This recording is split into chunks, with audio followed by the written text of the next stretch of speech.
మనకి మొక్కు అంటే ఏమిటి? భారతదేశంలో మనకి మొక్కు అంటే ఏంటి? దేవుడి దగ్గరికి వెళ్ళి ఒక డీల్ చేసుకుంటాం ఆయనతోటి. డీల్, నువ్వు నాకు ఇది చేసి పెడితే నేను నీకు ఇది చేసి పెడతా. అదే కదా మనకు మొక్కు అంటే మన దేశంలో. దేవుడితో డీల్ అన్నమాట.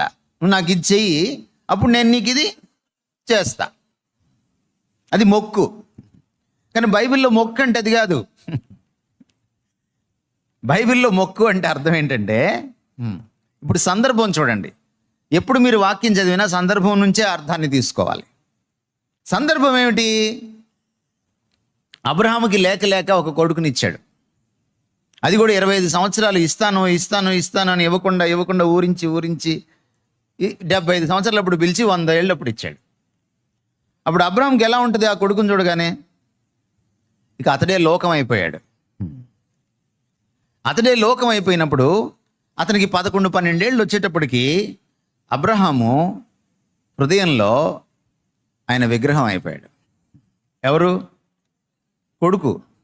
భర్తకి భార్య విగ్రహం అవుద్దో లేదో నాకు తెలియదు, కానీ భార్యకు భర్త విగ్రహం అవుద్దో లేదో తెలియదు, కానీ ఈ కాలంలో పిల్లలు అయ్యే అవకాశం ఉంది, పక్కింటోడు అయ్యే అవకాశం ఉంది, డబ్బో దస్కమో అధికారమో అందలమో ఒక విగ్రహం అయ్యే అవకాశం ఉంది. నా అబ్రహాముకి తెలియంది ఏంటంటే, కొండెక్కి ఆయన్ని మొక్కేదాకా ఆ కత్తి ఎత్తి ఇక చంపేస్తాడనంగా ఆఖరి నిమిషంలో దేవుడు ఆగమన్నాడు.